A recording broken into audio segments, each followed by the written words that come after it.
Hey guys, it's Krista here with Outgrowing, and today, well, I wanted to talk to you guys about the big changes for the garden.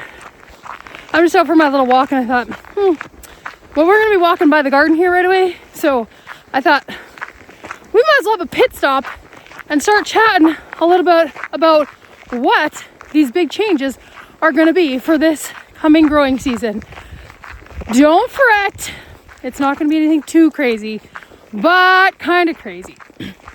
So the plan is to still grow a huge garden because that's my jam and I love it. But I'm going to be changing up the subscriptions. So I've been doing bi-weekly subscriptions for 5 weeks. So it takes up 10 weeks of the summer essentially. And I've decided to cut that back to one subscription a month, and I'll keep as many members as I have that were from last year, but I'm not adding any new memberships to the subscription. I had to have a real chat with myself about where I want to go with this and what I want with the garden. And I love selling flowers and I think it's great. But the reality is that because of that, the whole flower growing situation, it has taken away a ton of my time from being able to do anything else around the farm. So yeah, I just gotta switch my arm here. Anyway, so I have this huge garden space, which I love, and Mark made it for me. Oh, things are getting crazy. But it's just this huge, massive garden, and I desperately want to make it into an oasis. I want to landscape it so beautifully that that's where I'll spend all of my time, which I already do, but I want it to become more of a sanctuary rather than a workspace. So we're going to be switching things up, you guys, and I'm going to take you to the garden and kind of show you a little bit about what I mean.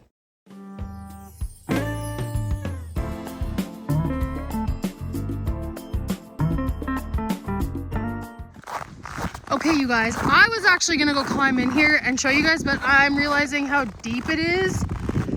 So I don't think we'll get in there. Look at these berms today. But this is basically it. I've shown in before, you guys before. It's about 1/4 acre big for garden space.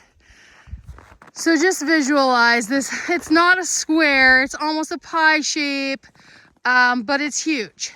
And so I just want you guys to kind of visualize, you know, where the middle might be, kind of up in there. And just kind of keep that in mind for I'm going to show you guys I'm going to do a diagram. That's the best I can do.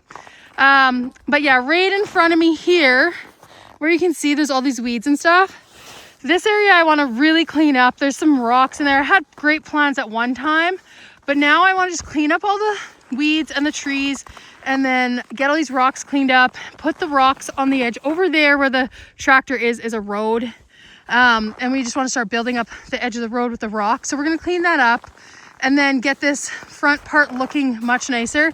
Get rid of this freaking vehicle. It is like, I think Mark leaves it there because I hate it so much. And I told him if he doesn't move it, I'm just going to start filling it with dirt and planting things to grow out of it. So it's just, Mark thinks his yard's like an auto wrecker yard. It's so not my jam, but it's his house, so whatever. Eventually that farmhouse has to come down, but that will eventually we'd eventually like to move a new house there and get rid of the old one. It's a big long-term plan, but we'll get there when we get there. Anyways, this garden area is what I really want to develop. So in the front here, I would like to clean it all up and then get some fruit trees planted in there. And then in the center, I want to do a fire pit and some picnic tables and then some solar lights. And then I really want to start working on planting perennials and all that stuff. But still, in the whole garden, which I'll show in the diagram, I do want to have annuals and vegetables planted. So anyway, yeah, I just wanted to give you guys a quick rundown like there, because the rest of this video is probably going to get shot at my house. And so I want you guys to have a good idea of what we're dealing with. I'm going to show you guys a diagram of what I intend on doing. And it's going to take me years to do, but I want to start. So that's what I really want to focus on this year, is getting that up and kind of going, and kind of start to create that plan and create my oasis. So we'll check you guys when I get inside, because it's a little too cold to keep hanging out here today. All right, friends. So I knew that the rest of this video would be probably shot at my house, because I ended up coming home yesterday. I didn't have time to film the rest of the video. And so I am back at my house now, but I have my, the map of what the garden is going to become.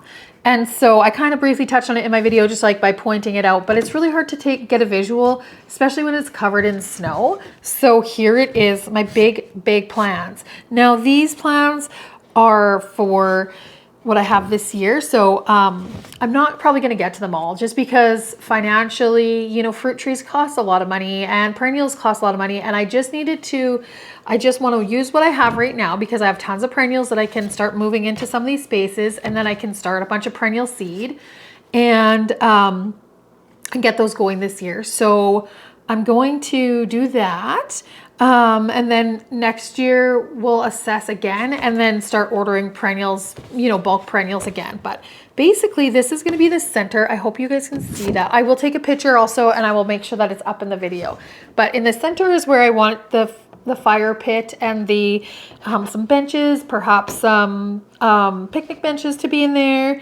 And then around the edge, I would love to have 4 posts, and then have some solar lights strung in there eventually. And then, yeah, solar lights strung around that area. Eventually it'd be nice to have it like a pergola in there at somewhere, and maybe even some hammocks. That would be lovely. This is a long-term plan. This is not all going to happen this year, just to remind you guys. And then down these areas here, these are walkways to get to there. So it's going to separate the garden a bit. It's going to make it into these little sections, which is fine. So this is the driveway that we drive into, and there was where I was pointing out that there's that weedy section. I would like to clean that all up, and then I already have perennials planted in there. I have yarrow, rudbeckia, and chrysanthemums planted in there so far, and I'd like to plant a couple fruit trees on each side. Not exactly sure what fruit trees yet. I do want to make a little plug here for the University of Saskatchewan. They have an amazing breeding program for their in their garden department and their horticulture department. So they breed zone 3 hardy fruit trees there. So I'm going to have a deep look into that. I know they have a sale that comes, I think, in June. So I might actually head up to Saskatoon and grab some stuff. There is a garden store up there that I would like to go to as well. So maybe hit those 2 at the same time. Anyways, yeah, so we have our fruit trees, perennial bed, and then there'll be annuals in these where the lines are. So those will be annuals. Over by the house, it's all been annuals so far, except for where the hollyhocks are. But I'm going to start a big perennial bed there, and just find as many zone 3 hardy perennials. So if you guys are watching and you're gardeners in zone 3, and I know there's a ton of amazing zone 3 gardeners out there, if you have some perennials that you think I must have, I'm looking for flowering perennials for the most part. Grasses, if there's perennial grasses that you think would be great, I could consider some of those. I don't want a ton of them, but put them in the comment section. Anything that's zone 3 that you think would be really awesome, flowering, predominantly flowering, but whatever. And then so back at the back road here, that's where the Stagger tractor was, and the little sprayer. I'm going to plant perennials there. I was originally thinking fruit trees back there, but Mark said no, because eventually the liners, we're going to have that road built big enough and wide enough that the liners for cattle will be able to come in and drive around there. Right now they have to back all the way down our driveway. It's interesting. They're amazing though. The people that drive these trucks are unfreaking real. Anyways, and so then we'll have more annuals in there. And then of course, over on the other side, by where the pasture is, I'm going to plant in fruit trees over there. The garlic's planted there right now, and then I'll have more annuals planted in there.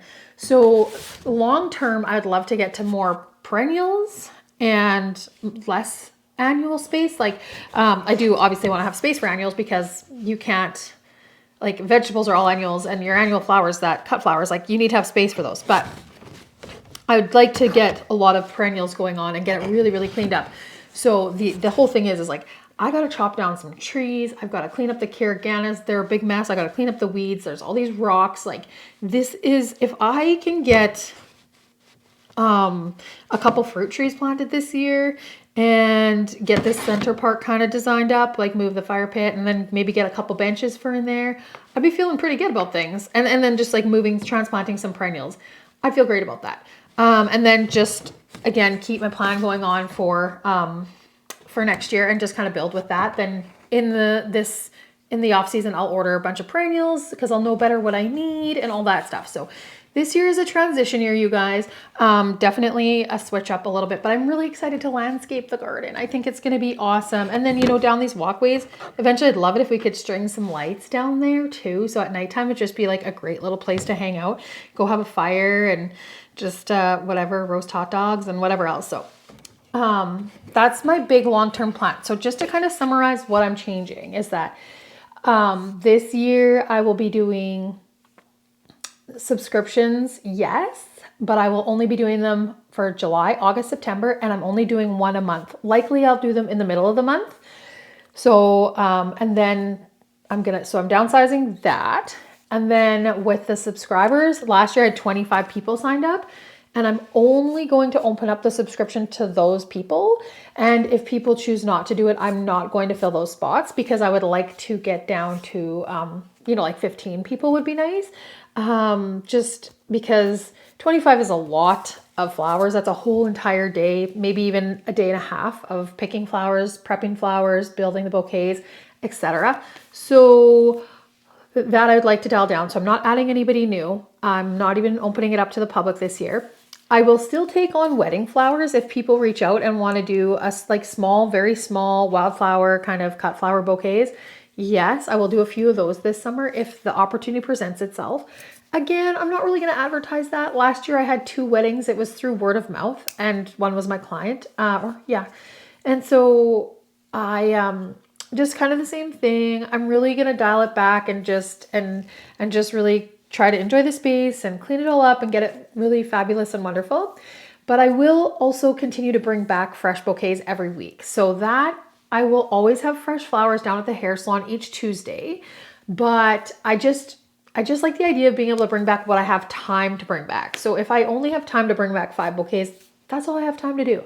And if I have time to do 25, great, then I'll bring those 25 back. So I always just advertise online. I'll have to do a bit better job of marketing those flowers this year. But that is going to just free up a little bit of time and space for me, I think, and give me the opportunity to kind of really work on this garden and landscape it because it's a beautiful space. It just, now that I've worked the garden a few years, I'm like, okay, it's time to like get in there and just really start to like make it a permanent place and just really, really make it look lovely and feel lovely and a place for me to escape to and whoever wants to join me where the fire pit is. So that's what I'm thinking, you guys. This is, again, a long-term plan. This is not going to happen overnight. As you can see, my little drawing, this I will legitimately have in the garden. I'll be like, okay, planting this here, there, everywhere. I might have to switch it up because I'll have plenty of rows. I mean, this garden is a 1/4 acre big, so it doesn't look huge when I just put like 3 rows in there, but there's going to be a ton of space in there for annuals and vegetables and all that stuff. So it's still a massive garden. It's just, it's going to be a little bit smaller and it's going to be a little bit more permanent how things are going to go because I am changing it to be more of a permanent thing where there's perennials that'll stay there in their spots forever. And then the fruit trees will grow along, have a nice long life there. And so things are going to change up a bit, but you guys are going to come along for the ride because I'm going to document all the fun stuff that we're going to do and all the good stuff. So another plug, again, if you have any information that you are looking for as far as Zone 3 gardening, University of Saskatchewan has a phenomenal gardening section.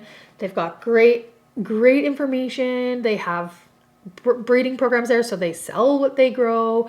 It's phenomenal. So check that out if you guys want to check that out.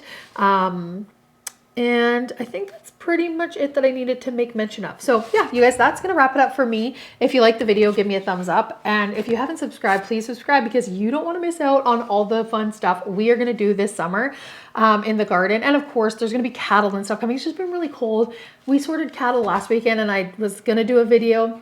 It was too cold to even mess around. Like the phone was going to freeze up and it was just a whole big rigmarole. So there's going to be lots of fun things coming. So be sure to hit the subscribe button if you don't want to miss a thing. And we will check you guys next time. Thanks for watching.